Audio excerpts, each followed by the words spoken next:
Let's talk about the top two films on the Letterboxd Top 250 list. The films we're going to be talking about are Harakiri, which is directed by Masaki Kobayashi, and Come and See, directed by Alam Klimov. Now, I enjoy Come and See immensely. I saw Come and See a long time ago, but Harakiri I actually watched for the first time about a week ago, and I figured why not talk about both of these films? Because in a way, you would think that they're both completely different, but I think in a way they can both be similar. And the reason why I say that is because, well, I think there's a reason why they're both 1 and 2. So I'm actually going to talk about Come and See first, and then I'm going to talk about Harakiri, and then I'm going to talk about both of them and sort of talk about what both of those films mean to me as a viewer who would also put them in my top 50 films of all time.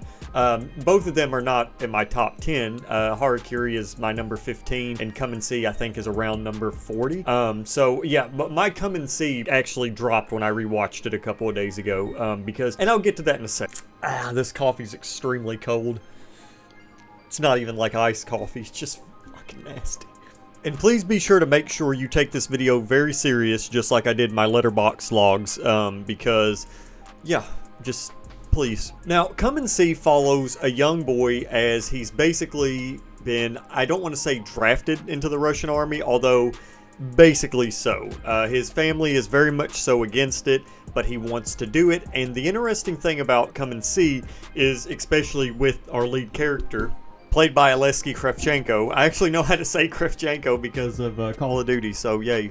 But he really does end up a completely different person by the end of Come and See, and that's one of the things that I have no choice but to praise Come and See for, is its sort of direction of journey where you start with this character and by the very end they're a completely different person.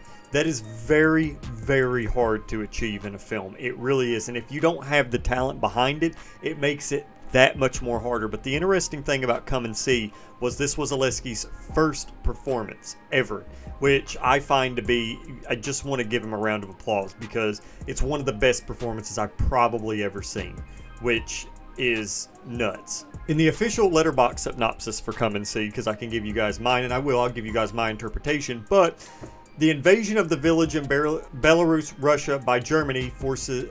invasion of a village in Belarus, Russia by German forces sends young Flora into the forest to join weary resistance fighters against his family's wishes. There he meets a girl, Glasha, who accompanies him back to his village. On returning home, Flora finds his family and fellow I'm going to cut that part out because it is kind of a spoiler. I think it's best to just go into this film completely blind. The interesting thing about this film is Alim Klimov, if you're not sure who he is as a director, his wife is actually the director that directed The Ascent, which is also another very, very good Russian film. You should definitely check it out. But Alim Klimov, Come and See was actually, I guess you could basically say, his magnum opus. He tried for a long time to get the film made. It didn't work out that way, and the original title was called Kill Hitler, which, if you look at the themes and even sort of the motifs in the film, you could definitely see why it was called Kill Hitler. But of course, that's not the way that it went, and he had to change the title, which I think he called his brother or somebody that he knew, and he was like, hey, I need a new name for this title. You got 20 minutes. What is it? And they flipped to a passage in Revelations. They saw Come and See, and that's how the title got its name. So if you guys didn't know that, I kind of figured that out from watching a YouTube video. And Come and See has absolutely haunting imagery. I mean, it has some of the most terrifying imagery you're going to see. I think some of the ones that stick out to me especially is the close-ups where you see our lead just look absolutely war-ridden and just completely desolate. Like his face is just filled with emptiness. Like, you know, you have like the 1,000-yard stare, and he does it so easy. It's so easy where I don't think I can even make the face myself. It's just like when you see him, it doesn't look like you're watching an actor performing. It looks like you're actually watching somebody who has went through a horrific experience, and this is the aftermath. This is what he's become after this. And even Glasha, the girl that he meets, some of the imagery, it's very, very intense. There's a lot of things in this film which I don't know why. It must be a Russian thing where you have I guess you could say Andrei Zulovsky too, where, you know, you go to this first person point of view and then somebody comes up and basically talks to you It must be like, I don't know. It must be must be an Eastern thing. I have no idea. But it's all done very well. The film itself is extremely haunting. There is one specific scene, and this is a scene that I usually tell a lot of people to kind of focus, on when they watch it, is there's a scene where our lead character goes back to his village, and he's there with Glasha, and, they're basically just spectating the area, and then they run and they leave. But then there's a split-second edit that is so fast, and it's so horrific, and I don't want to spoil it, but Glasha looks back, and we get to see what she sees, and then it goes back, and every time I see it, it just chills me to my core. Come and See, to me, is a story about loss, it's a story about grief, it's a story about self-discovery, and it's a story about just basically being forced to accept a new reality and a new lifestyle that you've been thrown in because of what other people are doing. It is, I think, the definition, or at least the cinematic definition of change. Come and See is that powerful where I could probably just give it a one-word synopsis: change. And I thought about that the last time that I watched it, because when you start from the beginning of this film and you get to the very end, it is just a completely different film at that point. Not only you or the characters, but also you as the viewer are completely changed, and it's something that you'll never forget. It is one of the few films that I've watched that it's an experience, and it's an experience every time that I watch it. The reason why it moved down on my list a little bit whenever I did watch it is mainly because of the pacing, and that is a problem with some films that come out, where when you watch them, they're a lot different at first, because basically, you have the pleasure of viewing them for the first time, and all of this stuff is new to you. But then whenever you watch them again, from a rewatch, then at that point you know what's going to happen, and it does sort of slow the pacing down. Unfortunately, that happens for a few films, and for a good chunk of films, the first time viewing is always the best, which there's nothing wrong with that. There really is nothing wrong with that. There's just some films that are like that. Like Tarkovsky, a lot of his films are kind of like that with me, where the first time I view them, they're amazing, they're great, and then the second time, they're still amazing and great, but it's sort of a different experience, as opposed to somebody like Lars von Trier or Kubrick. Every single time that I watch one of their films, I always get something different, and that's sort of where Come and See suffered. Now, let's go ahead and talk about Harakiri, which is, I think, a damn bona fide masterpiece. Down on his luck, veteran Hanshiro enters the courtyard of a prosperous house of Iyi. Unemployed and with no family, he hopes to find a place to commit seppuku and a worthy second to deliver the coup de grace in his suicide ritual. The senior counselor for the Iri clan questions the Ronin's resolve and integrity, suspecting Hanshiro of seeking charity rather than an honorable end. What follows is a pair of interlocking stories which lay bare the difference between honor and respect, and promises to examine the legendary foundations of the samurai code. This film currently has a 4.7 on Letterboxd, and I was so nervous because usually when there's that type of hype when involved with the film and I watch it, it's like, okay, well, it was good, but it's not 4.7 good. Fortunately, that was not the case. I thought Harakiri was a masterpiece, and it was one of the best films I've ever seen in my life. Halfway through the film, I realized that there are a lot of different things in this film to chew on. There's two different timelines that are going around. You're getting to see, well, actually, I would say, yeah, probably two, where you have the samurai that's about to commit Harakiri, but then you also have the story that precedes before that. And this film is actually extremely simple, probably consisting of around 3 to 4 different locations. It's not much, and it's 2.5 hours almost.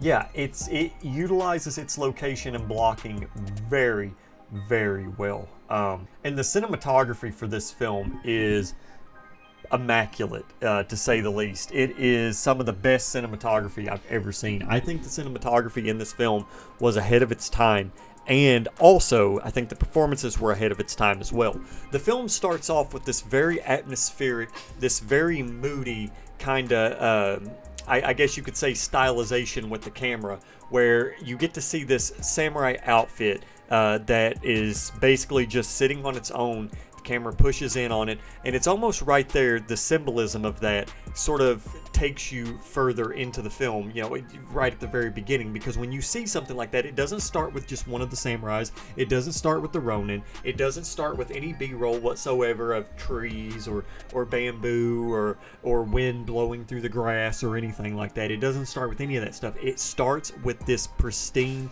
samurai outfit, which I think is perfect symbolization for the narrative before the film actually starts. Then what proceeds is the Ronin coming in.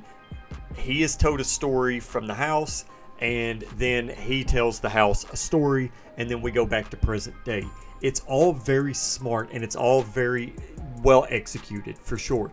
This film, in a sense, yes, it has some of the strong elements of loss and the strong elements of grief, just like Come and See has, but Harakiri has this sort of style and this thing where there's a more uplifting thing about it compared to Come and See, especially whenever you get to the end. Also, the film is not as depressing, although there are some pretty emotional moments in the film to grasp onto that I really enjoyed. There's a specific part where you're getting to see the Ronin and his family, and just sort of see how his family sort of, I guess you could say, I don't know, I don't want to spoil it, but it's very sad. And I just think Harakiri is one of the best films I've seen in a long time. I get very excited whenever I see a new film that's like that.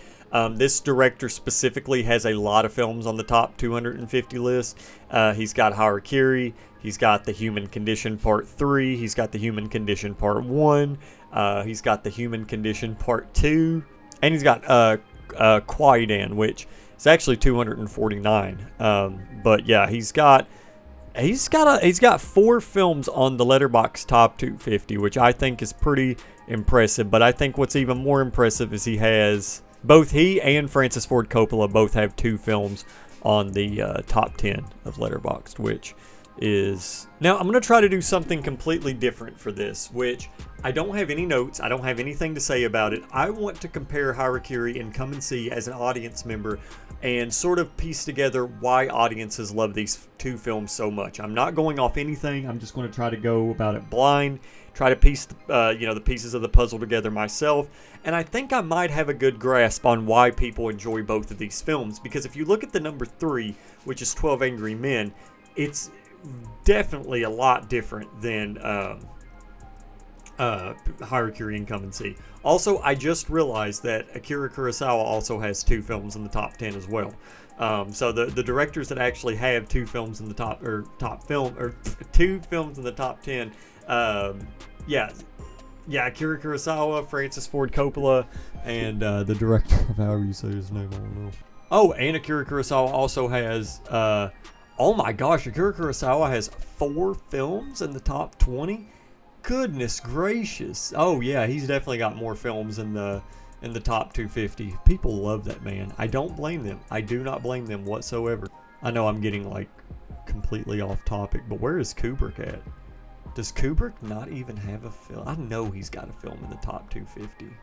He's got to. So why do I think that these 2 films are so beloved by the Letterboxd community? Well, I think the main thing that these 2 films have in common is how our lead character sort of starts as one person at the beginning and ends as somebody else. That is the main thing, which you could say every character in a film does sort of do that, or at least every good character. But I think what is interesting about the characters in these 2 films is they both involve family. They both involve self-discovery, and they both involve sort of a situation that they weren't necessarily expecting. And that, I think that the latter holds true immensely. They were both in a situation they both weren't expecting, and they come out a completely different person. Well, and while Harakiri might have the more stylized cinematography, the more eccentric directing, and I guess you could say simpler set pieces, Come and See has the brooding atmosphere. It has the emotion and the tone, and I would say the direction is definitely a lot more simplistic than Harakiri, but it needs to be for its story. And I like that, how the top two films, one is stylized and one isn't. I think it's just basically what I'm trying to say these films have in common are self-discovery, grief, coping with loss, and starting out as somebody and ending as another. I think those are the main themes that these two films tackle. And looking at it now, like really, when I look at the top 5 on Letterboxd, these two films have more in common than 12 Angry Men, Seven Samurai, Godfather Part 2. Like, I mean, these two films have more in common. And even whenever I look at the top 10, I mean, you could say Shawshank Redemption, yeah. Is probably the most similar film of these two in terms of, you know, the themes of loss and starting off as somebody and then ending as somebody else. But no, these two films, I can see why people gravitate towards them so much. And I would love to see how long they stay in the top 2. I think they are a perfect top 2, and I cannot wait to see what film surpasses them, maybe. You know, the newest film that's on this list is Parasite. So, you never know. I mean, you never know exactly what's going to happen. You never know what type of film is going to come out where, oh, okay, well, this is going to take over the entire fucking world. And again, maybe this was a film that I didn't, or a video I didn't have to make, but I wanted to because I thought it would be a really good challenge to sort of compare the two films, and you know, it was just something that interested me for the time being, and I thought that I would try to do it. So if you disagree, if you agree, either way, it's cool. You should definitely watch the two films. They're both really, really good. They're both in the Criterion collection, and I would highly recommend them. But anyway, guys, hope you enjoy, and I'll see you guys next time.